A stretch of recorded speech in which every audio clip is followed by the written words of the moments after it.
It all started when my dad, Don, M62, lately came to know about my financial circumstances. For background, I am Jack, M34, and most of my life I have lived alone. Don is a miserably self-centered man who has missed most of my upbringing. Suddenly, after learning about my recently bought house and strong income, he decided it was time to reestablish family bonds. By family, of course, he meant himself, his wife Marissa, F58, and her daughter, my half-sister, Ashlin, F29. Ashlin is Don's pride and joy, despite her rather dubious life choices. She is now pregnant. The father, whatever his name is, has vanished. Don, who had already wed Marissa, grudgingly brought me in after her death. Marissa said, "Your kid? Your problem?" Don said, "What do you want me to do with him?" I will never forget overhearing their talk the day I was dumped off at their home. Neglect permeated the next few years. Marissa wanted someone else's child, so Don sent me off to boarding school by the time I was 8. I spent most of my life away, only returning for holidays. I had no contact with Don, and Marissa made sure I felt like I belonged. 5 years younger than me, Ashlin has had a life of luxury because of Don's relentless favoritism. She is an escort with a failed OnlyFans page, but Don calls her his pride. I have spent my whole life avoiding trouble, working hard, and striving for a decent profession. Her bad decisions and financial irresponsibility are labeled as minor setbacks, whereas my achievements seem to irritate Don more than they would satisfy him. She broke, is often begging Don for money, and now she is pregnant without a steady partner in sight. But from Don's perspective, that's somehow my issue. My first property purchase marked a significant turning point in my life a month ago. Though little, it is my place. I worked so hard to make it happen. Out of simple politeness, I asked my family to the housewarming even though our relationship is tense. Don's response was, let us just say less than festive. Clearly jealous, he spent the evening disparaging comments on the furnishings and interior decor. A week later, Don contacted me saying he had to talk about something critical. Not sure I was entering an ambush, I grudgingly consented to see him. Marissa was raging when I got there, and Ashlin sat slumping on the couch with tear-streaked cheeks. I paused, not sure if I had heard correctly. Don smiled forcedly, handed me a bottle, then delivered the bomb. "You're giving Ashlin your house," he remarked nonchalantly, as though it were the most natural thing in the world. "Excuse me," Don groaned, as though I were the irrational one. "Jack, she is pregnant. She must have a steady place to bring her child up. You do not yet have a family, hence you do not need the house as much as she does. I find great arrogance in this." I gently said that although I was ready to assist Ashlin financially, I was not giving up my house. I even offered to let her occupy a spare room rent-free. For Don, though, that was insufficient. "She'll need the whole house," he said, "and you can just buy another one." I kept my ground, stressing again that this was not a choice. Don's temper flew at that point. "You are self-serving." I was enraged but controlled since a real brother would give anything for his sister. Don, she is not under my purview. And frankly, how is she going to get a house going if she can't manage her life? Marissa then intervened, throwing accusations and charging me with heartlessness. Ashlin in the backdrop wailed dramatically. A week later, I arrived home from work to discover strangers carrying my stuff out of the house. Realizing the discussion was going nowhere, I left. The breaking point. Angry, I insisted on knowing what was happening. "I am the house owner," I said, snapping them to stop. Inside, I discovered Don and Ashlin sloppily drinking tea as if nothing was amiss. "The house owner had told us to clear the place," I said.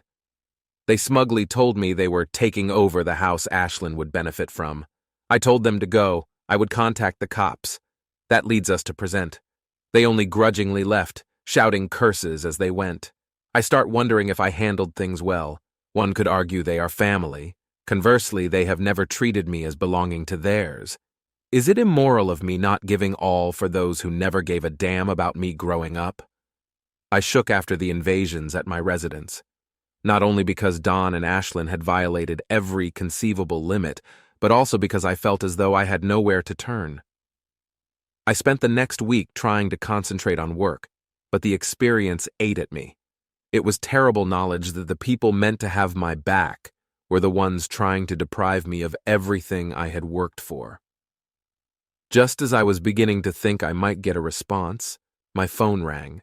I kept playing again Don's entitled demand in my head. "You're giving Ashlin your house." The mere audacity of it made my anger boil every time. It was Ashlin. I wanted not to reply, but curiosity won out.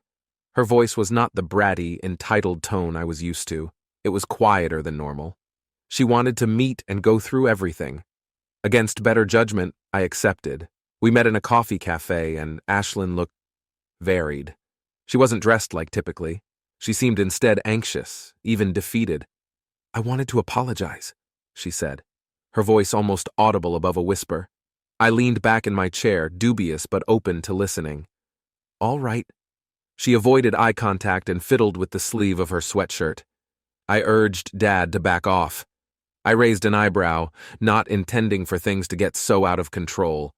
Not meant for things to get out of control? You and Dad were trying to get my house. From my side, how do you expect that to feel? Her cheeks reddened, then she nodded. I understand. I felt desperate, right? I wanted to chuckle at the irony. You don't know what it's like to feel like you have nothing. Me also. Not understand what it is like to have nothing? Her mom and our dad didn't want me around, hence, I grew up with nothing. I bit my tongue, though, and let her carry on. She described how things had spun out for her. Saying it was a waste of time and money, Marissa discouraged her from attending college following high school. "You're too pretty for that," Marissa had said. "Use your looks while you have them." Ashlin began to model, but it did not pay the expenses.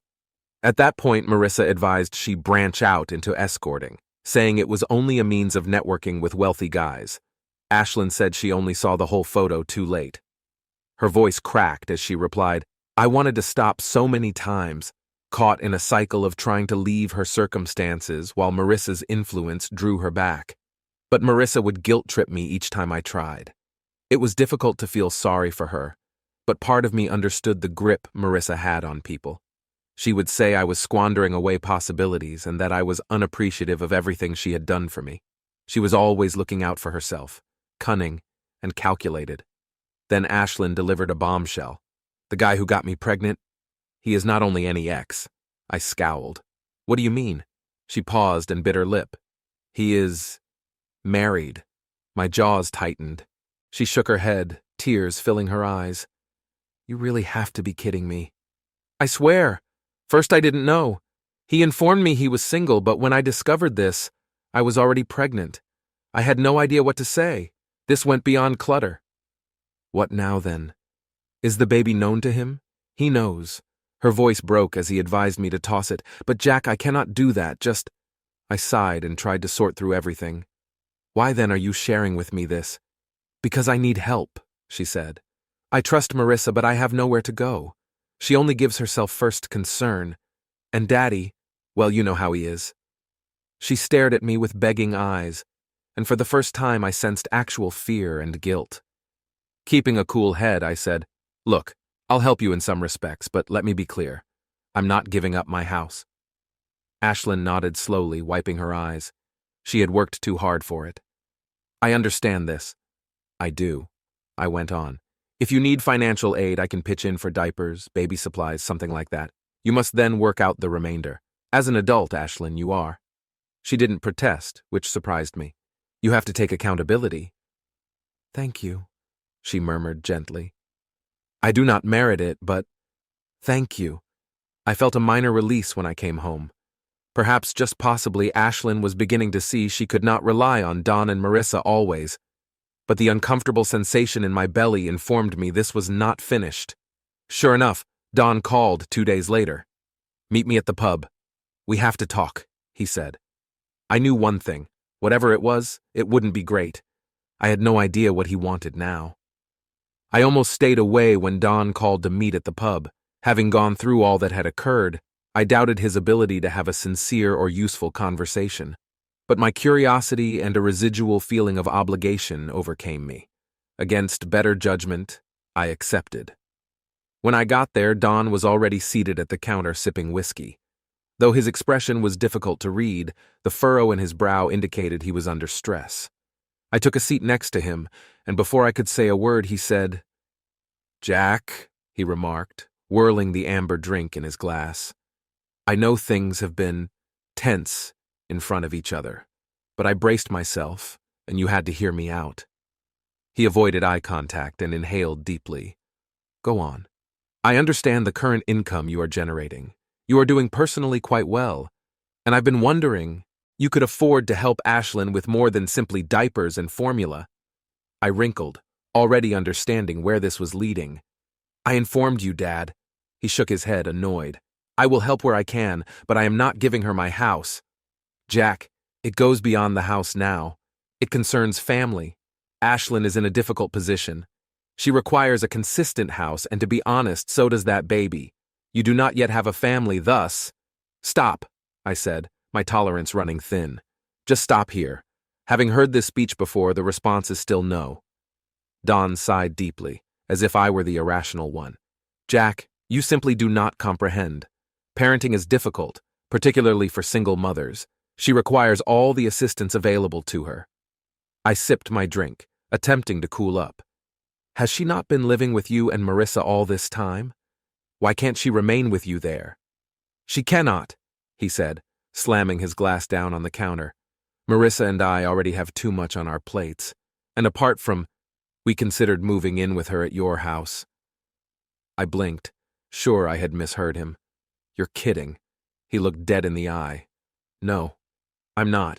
Making sense is what it does." Before I could answer, the bartender laughed sharply and sarcastically. "Ashlin gets the space she needs. Marissa and I can assist her in raising the baby." Don and I both turned to study him. Clearly delighted by our chat, he began scrubbing the counter. "What's so funny?" Don insisted, his voice getting higher. The bartender shrugged. "Just the irony, I suppose." Don squinted. "What the devil are you referring to?" The bartender turned back from me to look at Don. "Ashlin. She is not precisely the poster child for stability, however." My belly dropped. Something about the way the bartender mentioned her name set off warning bells in my head. But Don was enraged. "Do you even know who you are referring to?" He let out a snarl. The bartender grinned. "Sure, I am familiar with her. We date."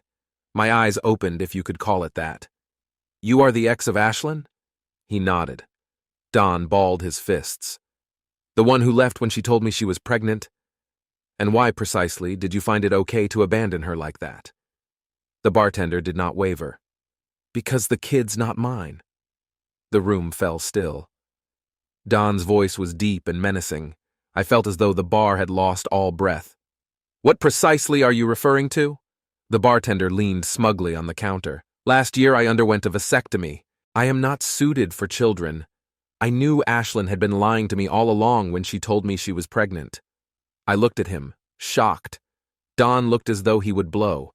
The bartender still had to finish off. "She played me exactly as she plays everyone else. She told me she was working late, but I would find her slipping out with other males. I then learned of her OnlyFans. That was the last straw." Don's hands shook as he held the counter's edge. His face flushed. "You're lying." The bartender shrugged. "Believe what you seek. She has been fooling with others as well, though. I am not alone. You find her to be some naive victim? Old man, open your eyes." I knew nothing to say. Don was mute too for once. His knuckles white, he fixed his glass. Long silence. Then he got up suddenly. "I need to go," he said, his voice faltering. He bolted from the bar without more word, leaving me seated there with the bartender. Silent as I finished my glass, I tried to process all I had just heard. One could argue that I was not surprised. Ashlin has never been honest or careful. Hearing it presented clearly, on the other hand, still startled me. The bartender looked sympathetically. "I apologize if I detonated a bomb on you, dude. Still, someone needed to say it." I nodded slowly. "Better I hear it now than later, I guess." That evening, when I went home, my phone buzzed with a text from Don. "Picking Marissa straight out of yoga. We will chat later." I did not respond. Something told me this was not the last turn in this story. The bartender's comments stayed with me, and evidently neither did Don. Ashlin turned up at my door the following day. Her eyes were puffy and her makeup was smudged. She seemed to have been crying all night. "You ruined everything," she spat right away when I opened the door. I scowled and moved aside to let her in. "What specifically are you referring to?" She rushed into my living room, crossing her arms like an angry toddler. "Dad pointed out everything to me.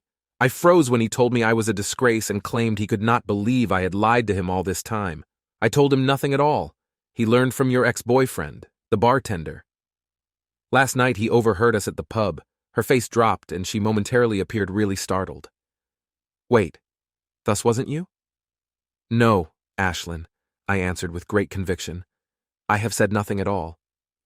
To be honest, though, maybe Dad should know the truth." Ashlin sank into my couch and buried her face in her hands. "He advised me to give up all. Escorting, only fans, all of it. He stated he disgusted me." I sat across from her, my voice calm but forceful. "Can you then attribute blame to him? You have been lying to everybody. To be honest, did you really believe anyone would find out?" She shook her head instead of answering. "It's not just Dad," she said softly. "Marissa was unusually quiet during the whole dispute. She said none at all, which is not like her. I have eyebrows. Why, in your opinion, would that be?" Ashlin hesitated, shyly staring at me. She caught my eye, as she cannot exactly judge me when she is not quite innocent herself. What then is meant to mean? Ashlin turned uneasily away from me. "I do not know. Simply put, Dad preaches about excellent women and fidelity all the time, but Marissa has been behaving dubious recently. She claims to be attending yoga courses, but—" Her voice stopped. Something about the way she said it caused my stomach to turn over. "Ashlin, what are you trying to say?" She shucked, obviously trying to turn away. "I'm not sure. Maybe nothing." "Forget," I said. I couldn't forget. I chose to let it go for the moment, but Ashlin's reply lingered with me since her words sowed a seed of doubt that soon developed into full-fledged mistrust. Later that evening, Don sent me still another SMS. "Please assist Ashlin with some financial matters." I turned away it when called. Don could sit with his troubles for once, free from dragging me into them. The following day, curiosity overcame me. I set out to investigate whether there was any truth to Ashlin's nebulous charges concerning Marissa. After work, I drove over where Marissa claimed to be going for her yoga lessons. The facility appeared respectable, a neat contemporary studio with big windows and a friendly sign out front. I entered under pretenses of interest in registering for a class. "Hi, I'm looking for someone named Marissa," I stated casually to the receptionist. She wrinkled her register. "Sorry, we don't have someone by that name here." My gut fell. "Are you positive? She arrived here weeks ago." The receptionist shook her head. I thanked her and departed, my head whirling. I had worked here for more than a year and would remember a name like that. Where was Marissa if she was not going to yoga? I started following Don the next time he mentioned fetching Marissa from her yoga class. My pulse thumping, I parked down the street from their house and waited till she departed, suited in her regular yoga gear and carrying a water bottle. I followed her car at a reasonable distance. She turned into a side street and stopped in front of a generic structure for around 10 minutes. She looked around uncomfortably, then got out of her car and started into an alley. I parked close by and followed on foot, keeping enough distance behind her to hide myself. She entered still another car, a sleek black sedan, at the end of the alley. Tall man in his 50s, the driver came out to meet her. My heart constricted as I watched them vanish down the road. They hugged and kissed, then headed off together. Not so much for yoga. I spent a lot of time in my car trying to make sense of what I had just experienced. Part of me wanted to drive straight to tell Don everything. Another side of me questioned, though, whether it was really worth it. Would he believe what I am saying? Alternatively, would he find a means to justify Marissa's actions as he usually had? I could not sit still when I arrived home. My mind ran with questions, and no matter how hard I tried, I couldn't shake the picture of Marissa with that man. By the time I eventually fell asleep, I'd made up my mind. I had to face her. The truth was intolerable to me the next morning. Marissa was quite mistaken if she believed she could sneak around acting the ideal wife. Not only for my peace of mind, but also because I couldn't let Don live in his delusion. I drove unexpectedly to their house during my visit for when Don would be at work. Marissa answered the door, her trained, sharp smile vanishing when she spotted me. "Jack," she began, her voice tense. "What a surprise," I said, walking inside without waiting for an invitation. She trailed me into the kitchen where she had been chopping vegetables. "What is this regarding?" I crossed my arms and leaned against the counter. "Your lessons in yoga. Let us begin there." Her knife stopped mid-chop. "Excuse me. You know what I mean, Marissa. Don't play dumb." She laid down the knife and turned to face me, her face unreadable. I got out my phone and opened the video I had captured of her meeting the man in the alley. "Not sure what you know, but you're definitely out of line." I pushed play without saying, brought it up for her to see, and her face became white. She turned aside, clutching the edge of the counter, when the recording stopped. "Jack, what from me do you want?" My voice steady, I said, "I want the truth. For what length of time has this been ongoing? Does one know? Alternatively, do you want him to remain in blissful ignorance while you are playing house with your side piece?" She let out a sour laugh. "You see this as black and white? Then explain to me." She moaned, dropping into a chair at the kitchen table, and had no idea what you were talking about. "His moniker is Leo. Each other have been seeing for 3 years. She nodded, incredulous as I repeated, "We spent a lot of time together long ago before I married your father. Back then, though, he was engaged to another person. Unable to be together, we each headed our separate paths. It felt like fate when I ran upon him once more." I laughed. "Fate? You mean breaking off contact with my dad?" She scowled at me. "Jack, your father is hardly some saint. You believe he never turned on your mother? To me? Don has always been an egocentric man. Years of tidying his messes and keeping this family intact while he did whatever he wanted have gone towards this." I closed my mouth. I deserved something for me. "What then is the current plan? Let him go to Leo?" She hesitated. That stop told me all I needed to know. The front door crashed before I could press her farther. Don's voice filled the house. "Marissa, Jack! How is this happening?" Marissa stiffened. Her eyes flicked to the door. Don showed up a bit later, his face foggy with uncertainty at sight of the tension in the room. "What's going on here?" He insisted. I glanced at Marissa and gave her one final chance to come clean. I spoke for her when she silenced. "Your yoga classes aren't yoga, Don," I remarked bluntly. He scowled and looked between us. "What specifically are you referring to?" I turned over my phone to show him the footage. His voice quivering, his visage changed from uncertainty to incredulity to pure anger.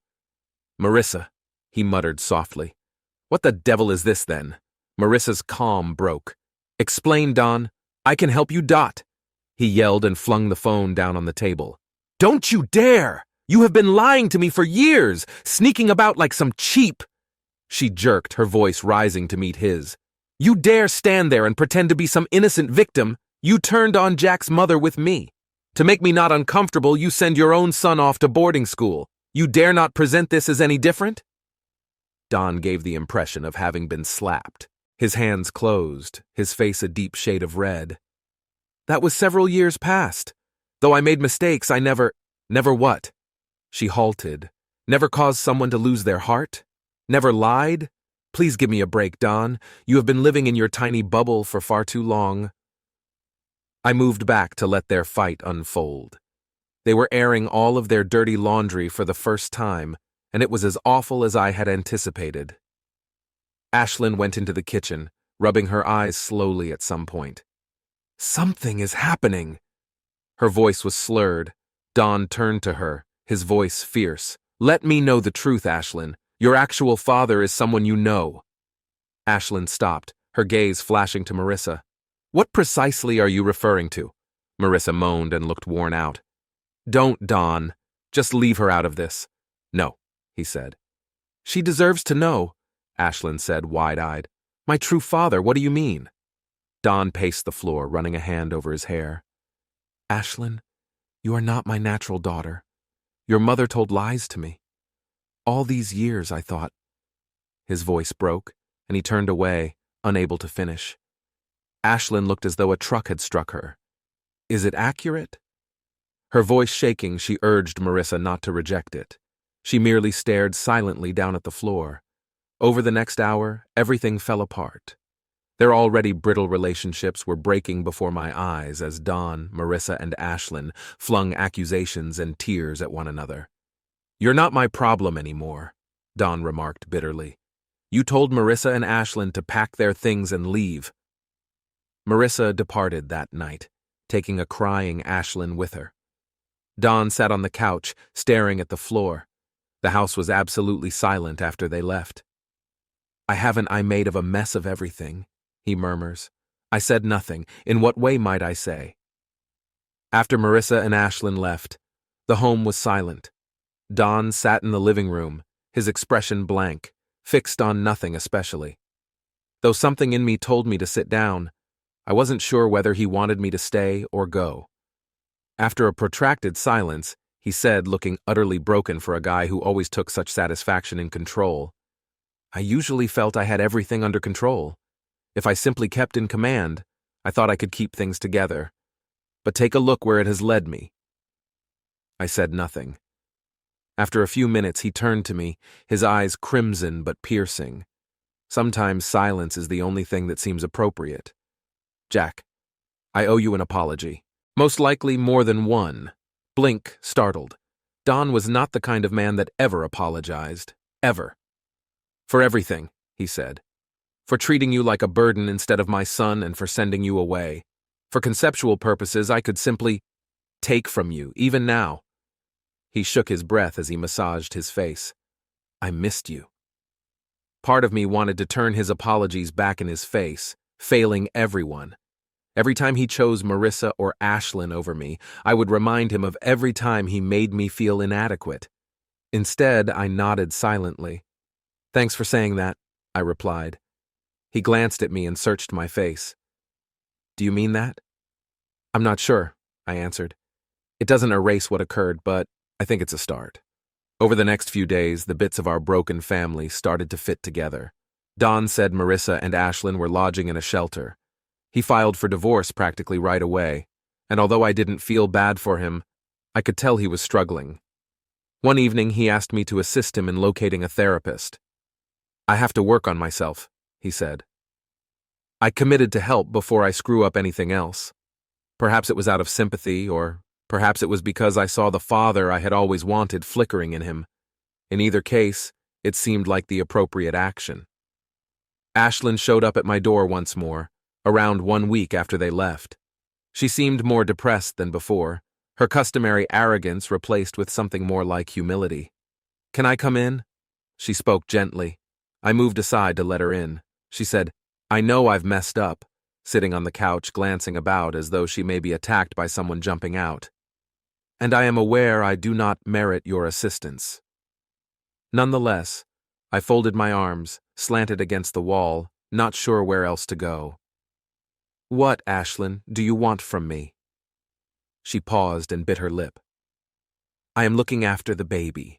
That much is what I have concluded. On my own, though, I cannot accomplish it. From Marissa's, not especially in a position to be of assistance. And Dad wants nothing right now.